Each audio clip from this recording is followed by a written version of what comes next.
Welcome to episode 28 of the Tri-State Hockey Podcast presented by Novig. I'm your host, Jonny Lazarus, joined by my good friends, longtime NHL reporter Arthur Staple and Stanley Cup champion Mike Rupp. We're doing something different today. We're going live in the morning. Typically, we record Friday mornings and Monday or Tuesday afternoons. We've had a little shift in schedule here at Daily Faceoff due to the snowstorm. So right now, if you are on the East Coast, in New York, in Connecticut, in New Jersey, in Philly, wherever you might be facing this snow, I hope everyone is staying safe. It is brutal right now in New York City. I mean, I can't even really see the building across from me. It's just covered in snow. So hope you both are safe, warm.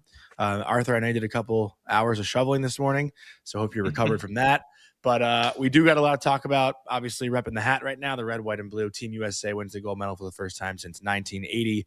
Yesterday, crazy day. And Arthur, I'll just kick it over to you to get your initial thoughts on the game, the day, the moment, and then we'll pass it around and we'll get into so many different things about that game.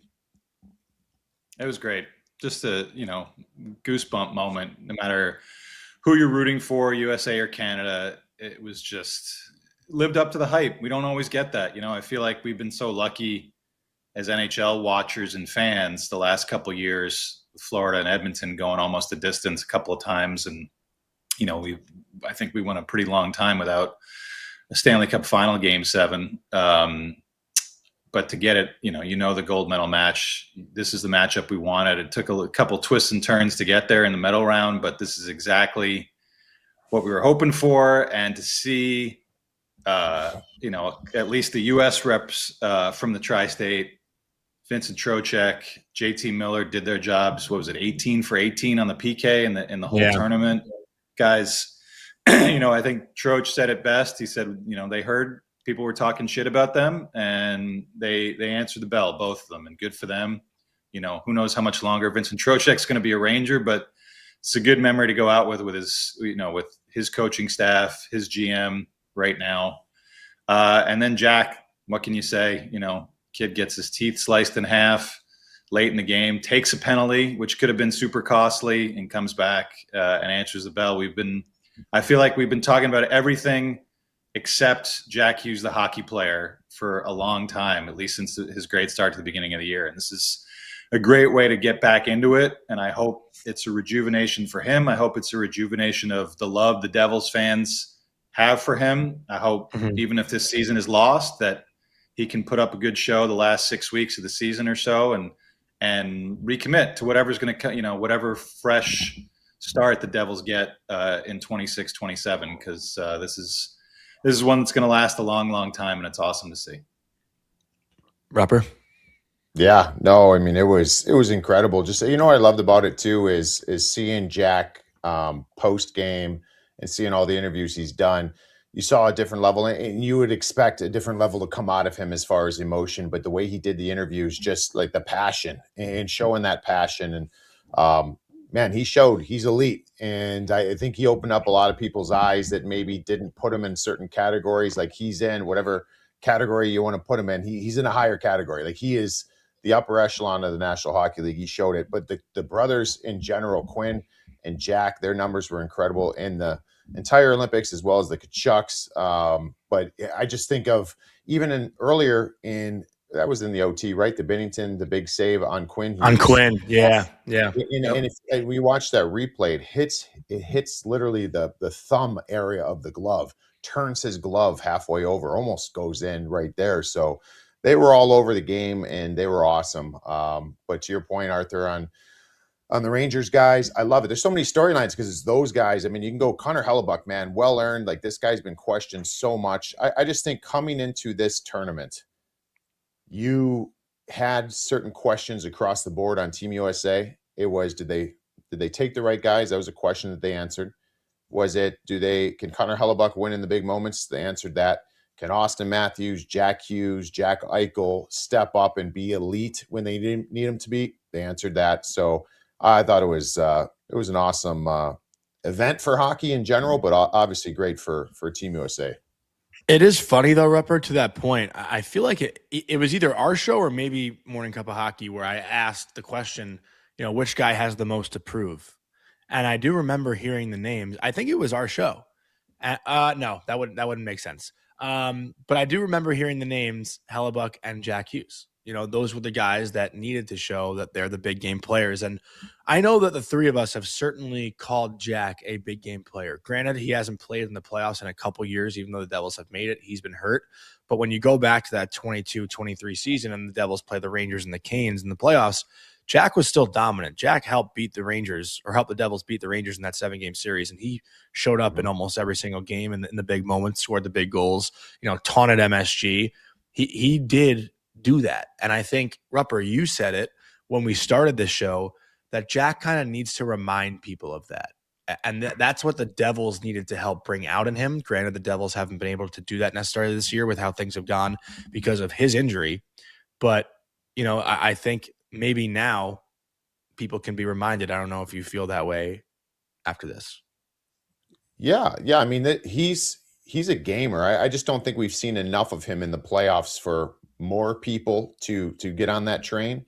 But you go back to that series against the Rangers. I mean, they got some timely saves from some goalies that you would not expect necessarily for the Devils, but he was the reason. And so he's a gamer, and he's got that swagger, that attitude, those things that you want your star player to have. So, we saw it at a different level. So maybe it's like kind of the chicken and the egg here, because I think this is where you're at if you're the Devils. The nation saw, the world saw another level of Jack Hughes. Now, it came out in the big moment. The problem is the Devils haven't had many big moments for him to kind of find that next level. Okay. So, I mean, that's the nature of the business. You're not always going to have your team, kind of going up. You're going to have your valleys at times. So now this is the point now when we saw Jack get his teeth knocked out. He's smiling post game. He's like, his celebration, like everything was picture is amazing. Like, this guy was fired up. It's going to be one of the best pictures I've ever seen, honestly, just to capture the moment. So now it's like, all right, so Jack's got this different level of cachet now. I want to see how he parlays that into the Devils, whether it's this year, next year, whatever, moving forward, to be like, I'm going to drag this team along. Now, then I expect when that team gets to a different level, that's when you expect him to be elite again. So I think the one big thing that he answered in this to a lot of people, because it's hard. I don't try to make it sound like I was never a top end guy, but like, top end guys, like, it doesn't mean that you're going to be able to perform in the big moments. There's a lot. Most don't. It's the ones that have the it factor. I think Jack answered that one. Arthur, anything to add to that before we kind of you look at the guys. You look at the guys on Canada; they're big guys, and they were all three of them were on the ice for Jack's winner. McDavid, people can question whether he should have gone 1-on-3 there. McKinnon gets bullied off the puck by Werenski to set up the goal. Makar can't, kind of toe picks at the line and instead of a 2-on-0 the other way, which, who knows what we'd be talking about if that play hadn't gone through.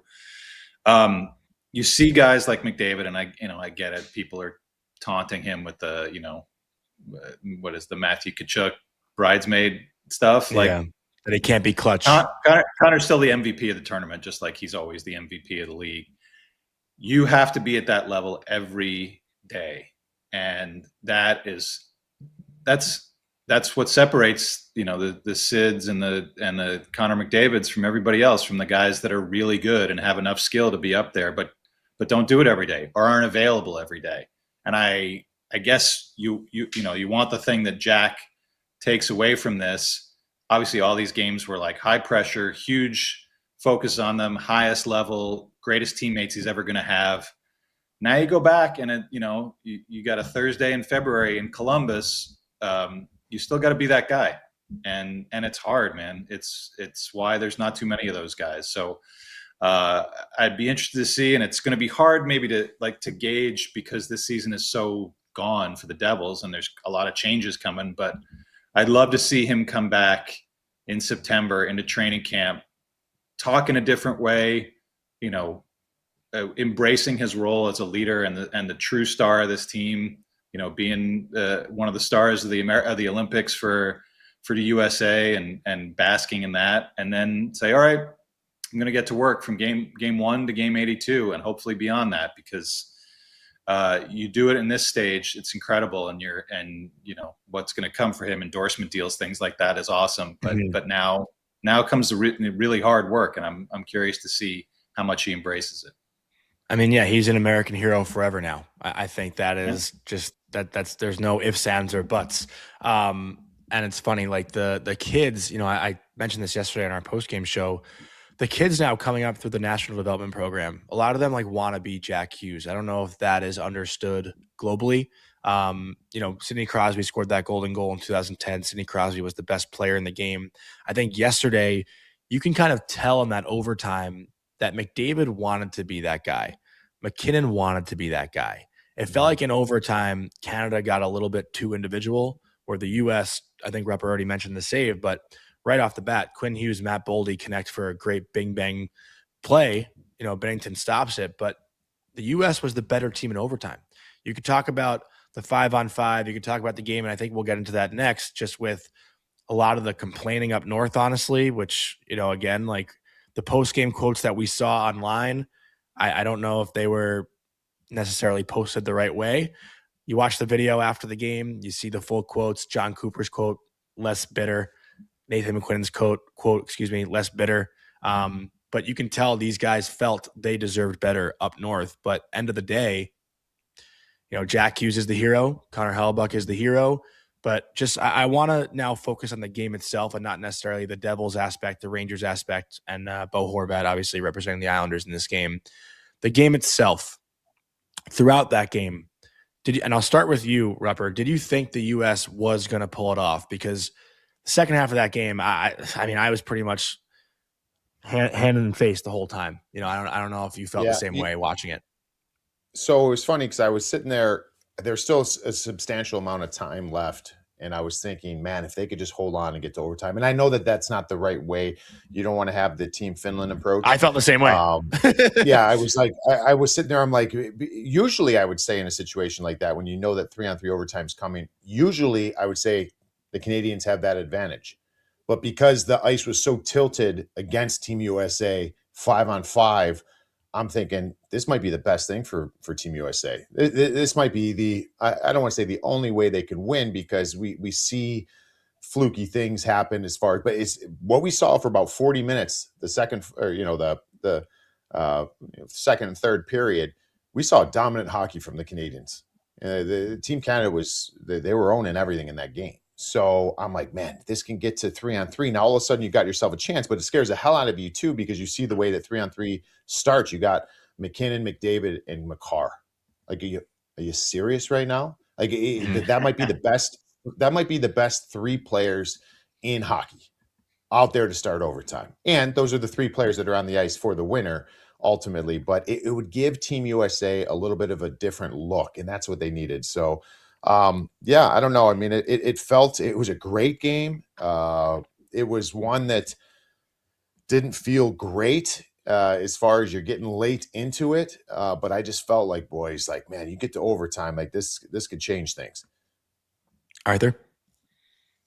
Yeah, I thought after Canada tied it, going into that third period, the first part of it was, they were under siege, and obviously the paddle save on Devon Taves is legendary. Charlie McAvoy batting the puck out of the fluttering puck that was headed to the net. This is why I feel like there's a lot of indication for Billy Guerin and his staff in this result, and I understand it's not only could it have gone either way in regulation, mostly Canada's way, or it could have ended up differently. And obviously overtime can, like Rupper said, you put the best threesome that's probably ever been assembled for a 3-on-3 OT, and they're the ones on the ice to give up the winner. So it could go either way, but I just feel like that game was kind of a microcosm of the USA ethos. They could beat you by scoring a lot of goals. They didn't have the toughest path, but they were, they had couple of 2-1 OT games, and they had a 1-0 lead in both of them for quite a long time. The one against Sweden in the quarters, and then this one. And they were grinding. There was a team that, I think Canada to me, and I think Johnny, you and I talked about it a little bit after the semifinals. Canada to me was kind of built in a disjointed way a little bit. And again, I'm saying this knowing full well that if Nathan McKinnon doesn't shank that one off the post, then maybe we're talking about a different thing. But I feel like you have those super high end, high energy, super high motor guys, the three that were out there in OT. But really, when you drop past that top pair for Canada, you had a lot of pluggers. And I know Josh Morrissey was out, but you had a lot of situations in that third period. I think there was one sequence when Harley and Colton Parayko were on there. Colton Parayko's blasting away from crazy angles with no screens at all. And I'm just kind of like, I don't know if that's the right mix offensively that they need with their high-end forwards trying to get a goal in a 1-1 game. To me, the U.S. was cohesive all the way through. You saw you didn't see a lot of guys drop off at the end of that game in terms of the rotation. You saw, maybe one or two D. It was a lot of Quinn Hughes and Charlie McAvoy, but there were still other guys that were getting some turns, and a lot of forwards played in that tight game. And that, to me, played into the U.S.'s hands. And I feel like Guerin did a good job, selecting that team, and we can get into more about the penalty kill with the Rangers guys like we were talking about. But I just feel like, they were built to defend leads, and they did that most of it, and they essentially defended a tie, like Rupper said, to get to OT and give themselves a chance. And the team that defended better won ultimately, which, is not the way you look at the best of the best kind of tournament. Yeah. So to your point, Arthur, like the team was built to win a 2-1 hockey game. Like exactly.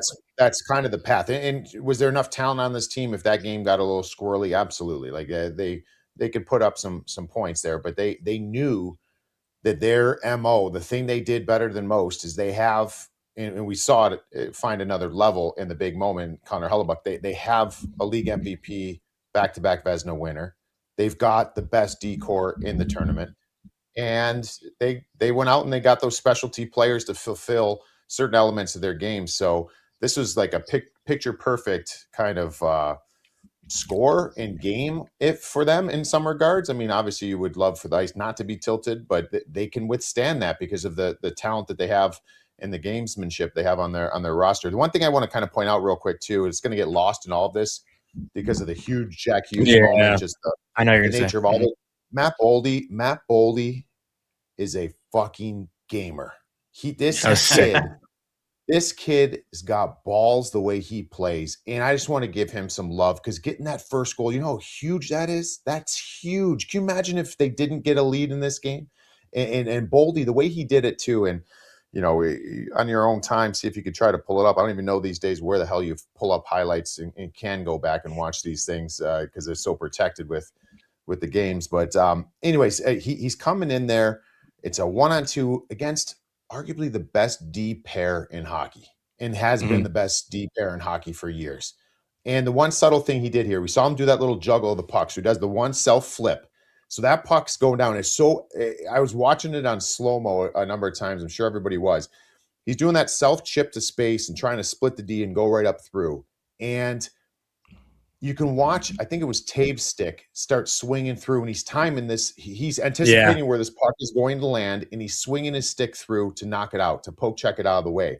And then he juggles it that one extra time. So Tave's stick's already committed to going through, so he swipes through on nothing because the puck hasn't hit the ice yet. And that gives Boldy that extra few feet to kind of just break through. And then what a move. I mean, this kid, I thought going into the tournament he'd be an X factor, and he was big in certain moments. And there's been so many for Team USA, but man, is the Minnesota Wild in good hands with this kid.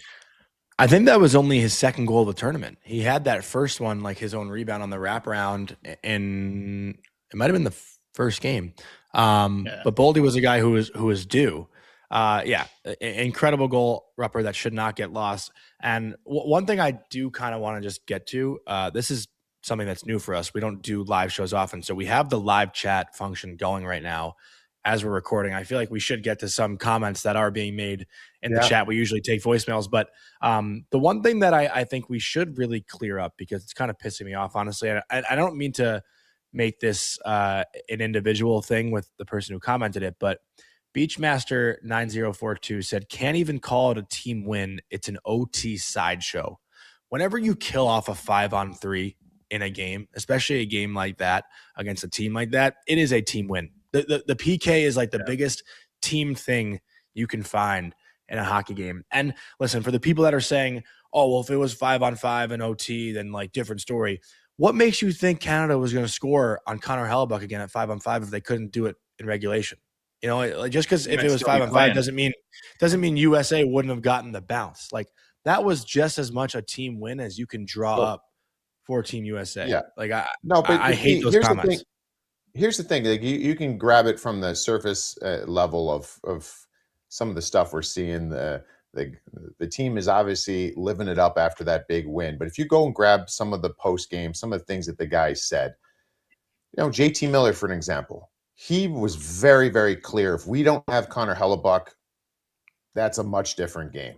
No one's sitting there saying that that's hockey, man. Like, you know what I mean? Like there's games where, and you can only play within the rules of the game. So I get it. I said it before overtime started.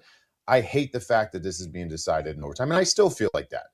But at the end of the day, we've seen 4-on-4 overtime and with the golden goal for Sid. And I thought the same exact thing then, but it's how it is. Like, let's change it. If everybody feels this way, then let's change it moving forward. But that doesn't take away from what happened. So I don't love that stuff too. That sounds like sour grapes to me. I'll give a counterintuitive take here.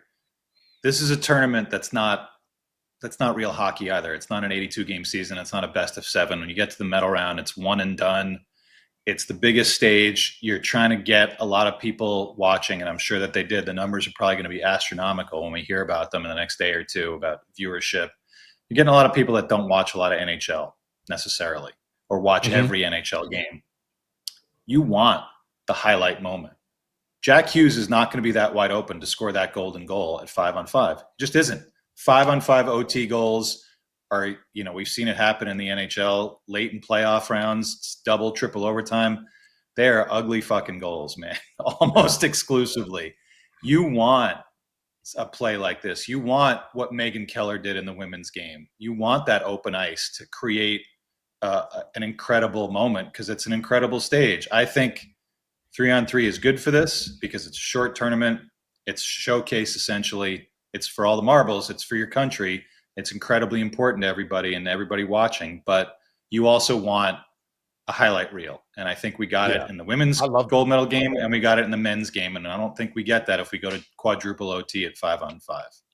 I love that take, Arthur. I love that take because it's so true. Because here's the thing: the NHL is the NHL, and it's the NHL for different animal, totally, totally different animal. It's completely different. That's not to take anything away from the Olympics, and there's things that the Olympics do that is solely the Olympics, and the NHL probably can't replicate.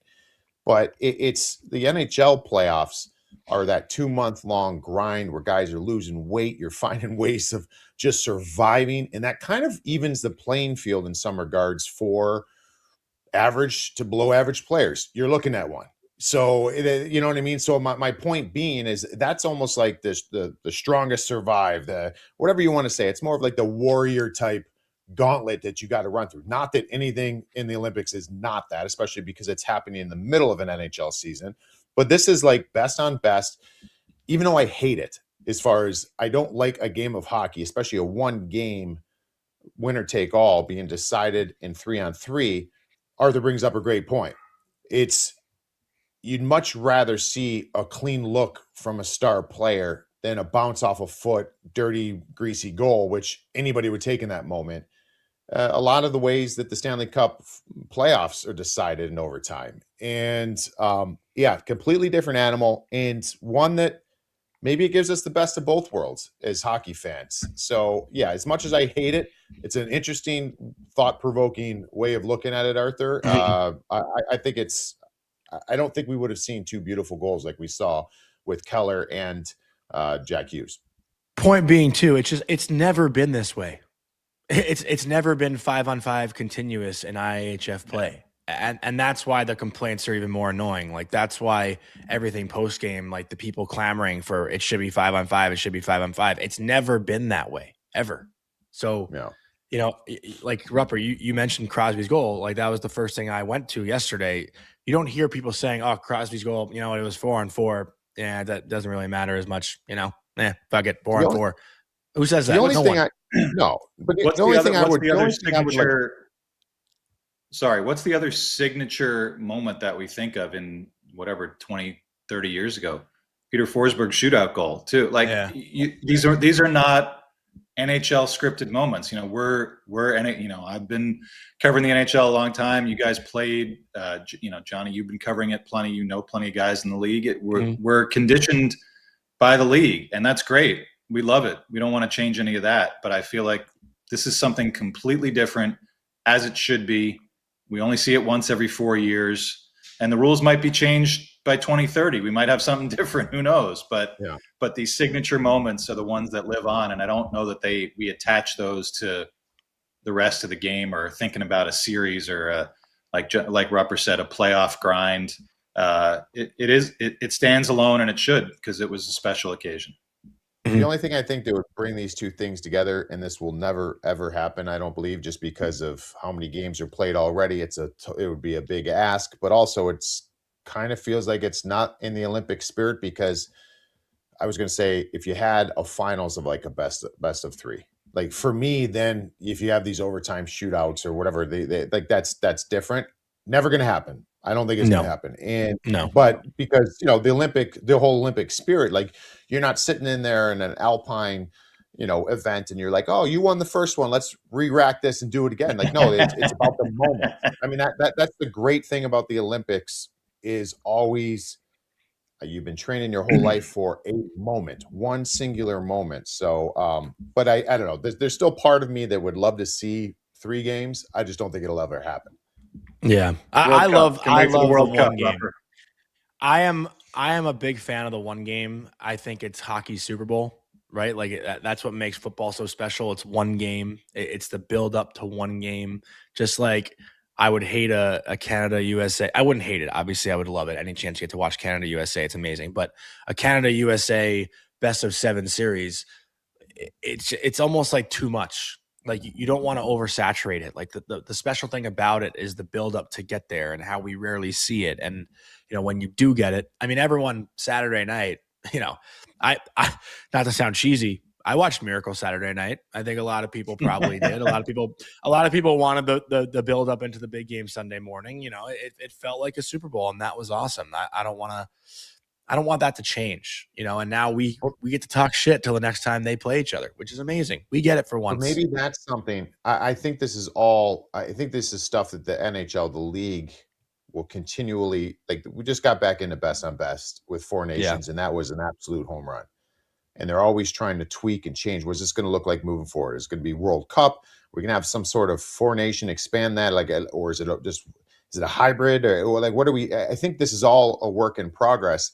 And maybe that's an area where the league can lean in on the off years of the Olympics. Be like, all right, in this situation, we want to have a final of a best of whatever. Or that's where you can play along in a round because you own the product. Like the NHL owns that product. So I think this is a great space, great place for hockey, for the obvious.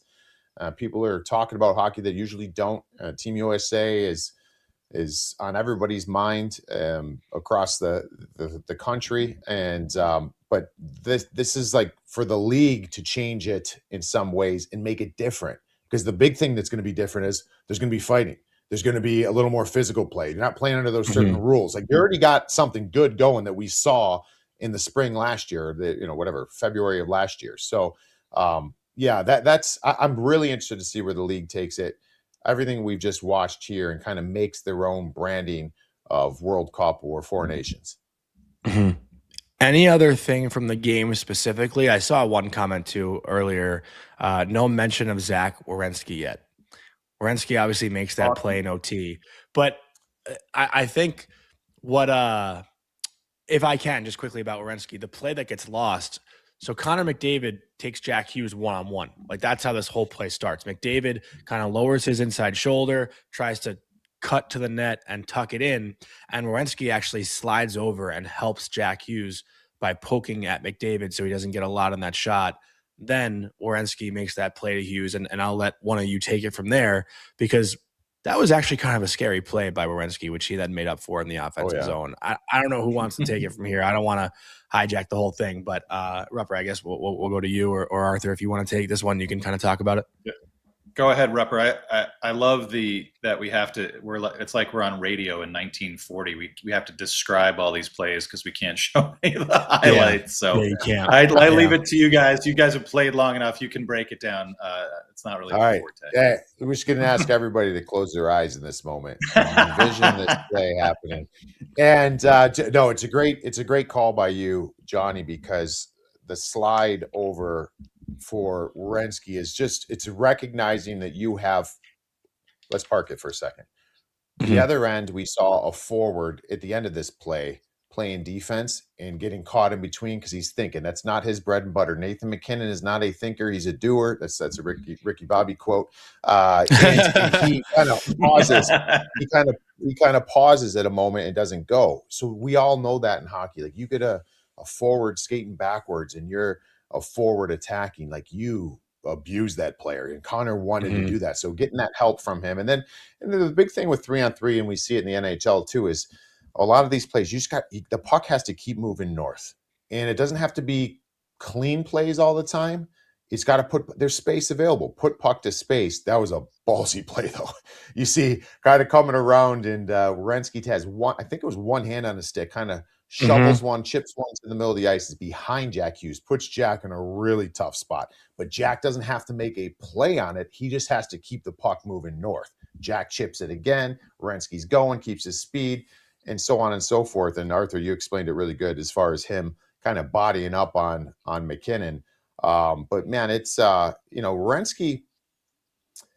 I don't know, Arthur, enlighten me on this too, because as far as these, a lot of times when we're talking about the votes for the league awards, this should, I guess, theoretically not count in that. But how do you ignore what you've seen? Like, Zach Werenski was in that conversation, was arguably maybe even the top guy for the Norris coming into this. But the way he played for Team USA, like, you can't ignore that, can you? I know that's not part of the voting process because it's not an NHL sanctioned event. But, like, I don't know. I mean, this guy, for me right now, all of a sudden you have to look. And I think most people probably have him as the front runner.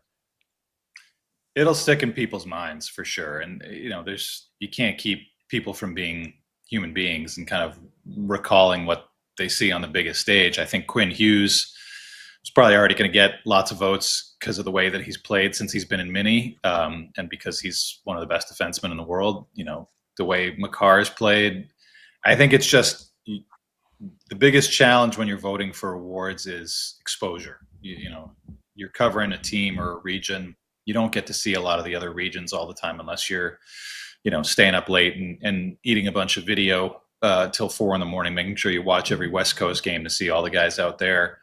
So you kind of go on some of the numbers, some of the underlying numbers, the games when you get to see them. Everybody saw this. So if you're thinking that Makar and Werenski and Quinn Hughes are your 3 finalists, I doubt that this is going to change your mind. Maybe it reorders it a little bit, but I feel like for Zach Werenski, he's been playing at this level for a couple of years now, and obviously he had a couple injuries before that, and Columbus just hasn't been a good enough team to warrant a lot of attention, and they don't draw a lot of attention anyway. But yeah, I think when you're playing in that scenario where you're a second pair guy because you have Quinn Hughes ahead of you and you still have the impact that he had, voters are going to remember. And I'm interested to see if Columbus can keep climbing. The run they've had under Rick Bowness has been great. Werenski's been the driver of almost all of it exclusively in terms of their offense and their play on the ice. So if they get into the playoffs, I think that's always another big factor. You think about like the Taylor Hall MVP when he was in Jersey in 2018. You get a team that's been out of it for a while and get them into the playoffs and you're their best player, you're going to get some votes too. So I'm interested to see how the stretch run treats him when they get back to the NHL. Cale is also taking somewhat of a beating online right now from everything I've seen from Canadians. They're saying that what? Well, for the first Boldy goal, it's Cale and Taves. Cale doesn't put a body on Boldy. Taves swipes at it. And then the overtime goal, Cale makes the poke at Jack, doesn't get anything on his body. And then he's lazy, a little lazy on the back. Like, I'm telling you, the Canadians are going at Cale. So I don't know. You don't even get to overtime without that shot that he the one I guy thought he that was beat amazing him. the whole game. He beat him clean, like Perfect spot. Okay. I mean, perfect. Yeah, I'm just telling you what I'm seeing. This is what I'm seeing. That's a one in. Well, listen, they're going to look for something to grab onto right now, and that is insane to me. Insane. Like, let's rewind. Like, and I took some heat with this early in the season. We're talking about Matthew Schaefer and all the hype, and I'm like, park it for a second. Like, incredible story, but he ain't no Cale Makar right now. Like, that's not fair for Cale Makar, and I still believe it to this point. Like, Cale Makar is being compared to Bobby Orr. We're going to use a couple mishaps in a game that he scores the only goal. Like, that's insane to me. I'd rather joke around about Nathan McKinnon getting handed a fucking Beanie Baby and looking like he wants to murder the thing. Like that to me was the best moment. I mean, did you see they zoom in? One of the people post online, they zoom in on his face, and he just gets this disgusted, almost like he's just like motherfucking this thing under his voice or under his breath. That was the best moment as far as comedic relief that I could get. So he looked so perplexed. That was the thing. Just the confusion of like, why are you giving me this? This is the worst I've ever felt, and you're handing me a stuffed animal. It was incredible. And the other part too, like we were talking about, they had nobody else to carry that. I mean, Devon Taves, I thought he was obviously up in the play, and he could have been the hero for Canada if he stuffs that one in with Hellebuck's great save. Like, those two guys were the only ones who were really up in the play. Thomas Harley did a little bit of it, but that was the big failing for Canada, is they had good defensemen, guys like Sanheim and Parayko and Doughty, but they're not good guys when you need a goal. And Cale was the only one really carrying that load from the D side, which you obviously need in today's hockey. So yeah, I mean, I understand the frustration, but Vic, talk to your people up there. What are you guys doing? I'm trying to think real quick, Johnny, what do you think about does this potentially get Jordan Binnington moved? Like, we've seen now twice. I know he was on the wrong side of the win, but he was still really good. He was really good. He's very solid again in big moments for Canada, and we've seen it in Four Nations. There's some teams out there, deadline around the corner. I don't know. I feel like there's teams that should be knocking, trying to figure out something on Jordan Binnington. Yeah, I'm just trying to pull up his contract right now. I think he has 1 year left, right? It's 1 year left. Okay, 1 year. Yeah, at $6 million. It's manageable. Listen, I think Tyler Yaremchuk said it yesterday in the postgame show. You got to sell high, right? Like, you can go get a first-round pick for Jordan Binnington right now if you're a team that needs a goaltender, and if you're the St. Louis Blues, right? Why wouldn't the Blues not want that in return? I don't think Binnington would resign there after his contract's up. Why not move him now while his value is probably at its highest? Like, I think it's a no-brainer to go do that. You guys have any other opinion on that? I feel like we're all probably in agreement with that one. Yeah, St. Louis needs. I mean, we debate it all the time, whether it's Kyrou, Robert Thomas, Binnington, Parayko. Even they got to start breaking that thing up. They seem to be threatening it a lot, but yeah, it's time, and this is probably a good time. I didn't think Binnington had to be spectacular, really, in any of those Canada games, but he was good enough, and I think he showed that he didn't fall apart on the big stage. So that was maybe the kind of the bare minimum if you're a team that's looking maybe to make a trade like that. That okay, he can handle himself in a big moment still. So yeah, I'd be pushing hard for that if I was them. Anything else from the game itself? You want to talk about that penalty kill? Well, yeah, we can. Yeah, we can. I mean, Macklin Celebrini, that's another takeaway for me. Macklin probably had 5 grade A chances. And from Sport Logic, the grade A chances in the game were 13-8 in favor of Canada.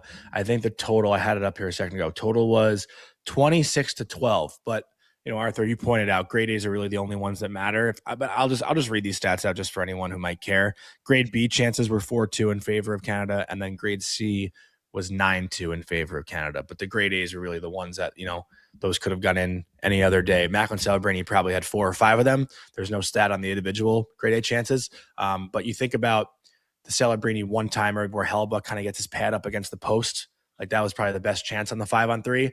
But they only worked it on that one side. They didn't move it over to Cale Makar's left side at all. It looked pretty predictable for the PKers. But anytime you kill a 5-on-3, I mean, JT Miller also has that big clear, for the U.S. Like just outstanding effort. The goaltending again stands on its head. But anything in particular you wanted to mention about the 5-on-3, Arthur? I was going to go into the Sullivan whiskey drinker comment, but we'll save that. We'll save that one next.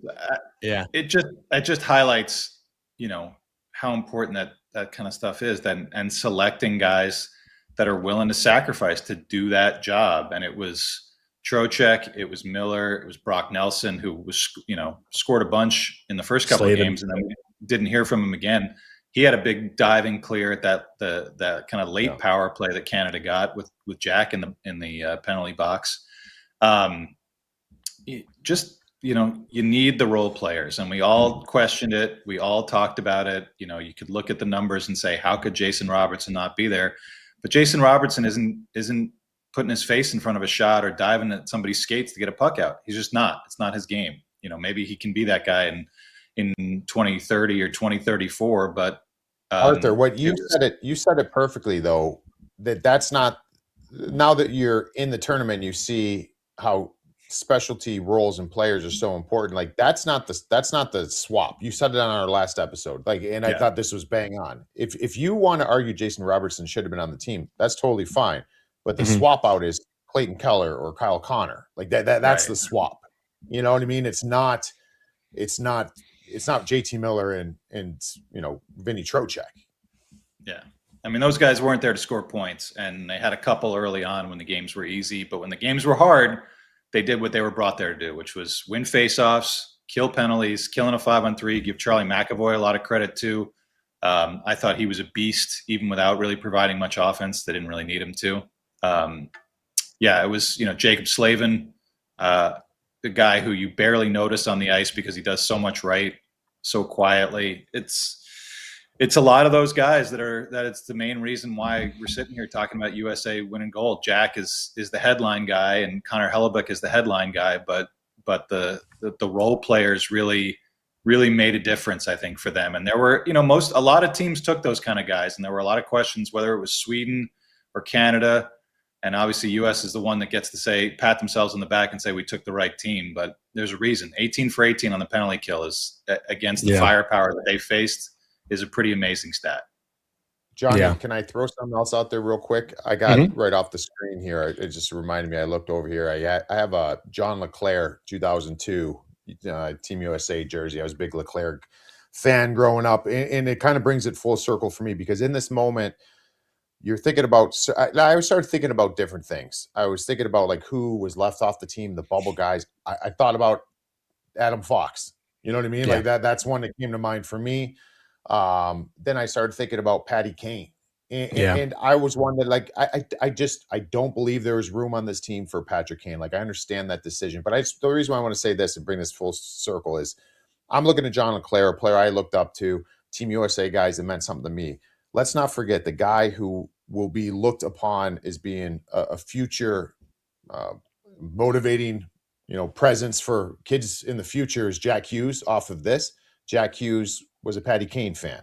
So Patty Kane, like the presence of USA hockey figures, whether it's Patty Kane, and then maybe it was Patty Kane watching Mike Modano, and then it was Billy Guerin and Keith Tkachuk and Jeremy Roenick and Brian Leach. Like you can go on and on. That's the coolest thing about all of this is like some of the guys that have set the tone and maybe didn't win that gold medal, but just spurred on and kept that dream alive for U.S.-born players. I think it's super cool to watch. And that was one I thought about the other day is Patty Kane. Patty Kane had an influence on so many of these players on the roster. Still does. And that's one that I'm like, you know what, Patty Kane, it would have been nice. I don't think there was room on the team, but I just wanted to give him a little bit of credit here because Patty Kane kind of inspired this whole crew, this whole generation of USA hockey. Yeah, he actually same for Jonathan Quick too. I'll throw him out there. Jonathan Quick, Ryan Miller, There's no Connor Hellebuck. There's no USA goalie program. There's a reason why the U.S. has emerged, better goalies than most of the world. It's because those guys carried the mail, whatever, 10, 12, 16, 20 years ago, and the fact that Quickie's still kicking around, it's not going so great for him now at the end of his career, but you could definitely hear his name. I remember when he was about to pass Ryan Miller for the most wins by a U.S.-born goalie, I remember talking to Jeremy Swayman about it, and Swayman was like, that was the guy. You're growing up and you watch him play, and, Swayman's not from the Northeast, but a lot of these guys, especially Hellebuck, playing for a Hockey East team, a lesser-known team, kind of coming up the way that Quick did, pretty unsung. There's clear connections, like you said, Rupper, and there's a reason why. And then we'll see it again probably in 2040, maybe. We'll see the kids that idolize Connor Hellebuck and Jack Hughes and see what they can do. Mm-hmm. And that was actually something Dan Rosen tweeted. He was like, in 2040, we'll be asking the kids who made Team USA where they were when Jack Hughes scored the goal. Just like we asked Seth Jarvis and all these guys on Team Canada where they were when Crosby scored the goal. Like, that's cool that we have that now. But Patty Kane also tweeted out last night, congrats Dylan Larkin and USA Hockey, Jack and Quinn Hughes, legends. Like, that was cool to see him kind of chime in when maybe he could have been bitter that he wasn't, on the team and whatnot. But good to see him supporting these guys. He actually, he's told me too, I did an interview with him earlier in the year, and he said his favorite guy to watch today is Quinn Hughes. Like, he is a huge Quinn Hughes fan, and that's cool to kind of hear these things go full circle. But now I think we can get into the Mike Sullivan comment after the game, right? Because listen, I didn't think it was necessarily to do the whiskey and milk drinkers. Obviously, who do you think he was referring to, Johnny? There's no other way to take it. That's a shot at the guys. That's a shot at the guys they didn't pick, right? Like, I feel like kind of a stray. No, wait. Do you read the quote? What do you have the quote exactly? I'll find it. Yeah, because I didn't take it. I didn't take it that way, unless I'm reading this wrong. No, didn't he? I don't think he meant it. I don't think he meant it that way. So Mike didn't he say we need? Go ahead. You want me? Oh, Russo has it. Is my Wi-Fi out a little bit? Am I good? I feel like I'm lagging here. A little choppy. You guys got me? You look like Nate Dogg. Rubber, you go. I'll refresh. You go. I'll refresh. You look like Nate Dogg on the step up on that play. Little hesitation right there. I don't know. I just thought that, Johnny, if you get the quote and your internet steps up. I'm back if you got me. Yeah, go ahead if you have it. Okay. So Mike, this is the quote from Sullivan, was built with personality in mind. We were loaded with personality up and down the line. There are whiskey drinkers, and we have a lot of whiskey drinks on this team. See, but I didn't take it that way. I took it as you need milk drinkers and whiskey drinkers. We have a lot of whiskey drinkers on this team.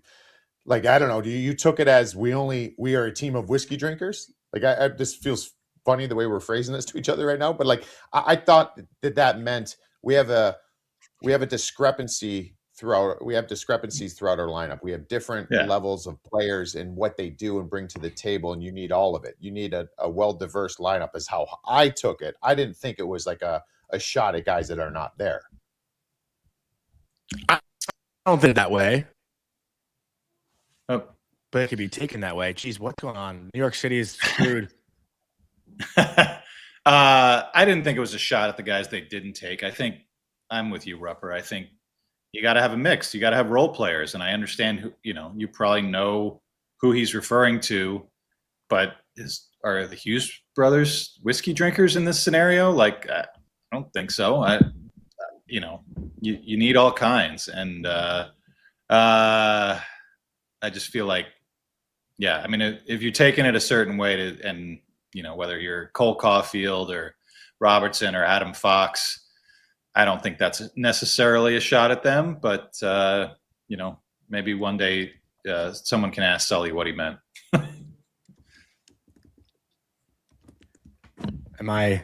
Geez, this is rough. We can't see you, but we can hear you at least. You can hear me? You can hear me okay? Yeah. I actually, so I kind of looked up the quote and like how it's portrayed like on Google while you guys were talking. And I guess it is like whiskey drinkers equals the bold, tough, strong personality drinkers equals light, easygoing personalities. I didn't mix though. The team was the whiskey drinker type of team, right? Like, and even let's say that Jack Hughes and Hughes are not the drinkers, certainly play like it, you know, like they had little FM that everyone has. My Wi-Fi is so. I mean, this is like embarrassing. Yeah, Myself we're on the screen. Save it for the next show. Yeah. All right, I'll try to do no Vig read here, but I think the show. You guys want to keep going with that? But New York City, I guess, is experiencing a pretty go here. I'll try to join. I don't know. Rupper, maybe we could just keep the show going, talk about whatever we want to talk about. How much snow did you get down there? We're not as much as Johnny, apparently. No, you know what? I don't know, man. It's a lot of these things. Like those things will be used for motivation, though. So, like, I always think back to this. You remember the what was it called? The Last Dance, the Michael Jordan and the Bulls kind of documentary, and there was a funny, I guess, meme coming off of that was everything. Jordan was like, and I took it personally, right. And this shit that was almost fabricated in his mind to motivate him and drive him. And that's what I maybe think a comment like that or something I don't think was intended that way, but it could be a good thing because you know what? I want Jason Robertson to take it that way. I want Adam Fox to take it that way. You know, even if I feel pretty secure that is not what it was meant, but like sometimes as an athlete, you have to fabricate shit in your head. Like if you get cut from something or you get left off a team or you're not getting the ice time, I bet you if you went in there and talked to the coach, there's no personal vendetta, but you fucking make that in your mind. He doesn't like me. I'm going to stick it up his ass. I'm going to show him. You know what I mean? Like that's the stuff that motivates players. So I think it was a harmless way of phrasing it, but I want to see those guys take it that way. And let's see, because we talk about being left off of, you know, all-star games, off of, you know, teams like this playing for your country.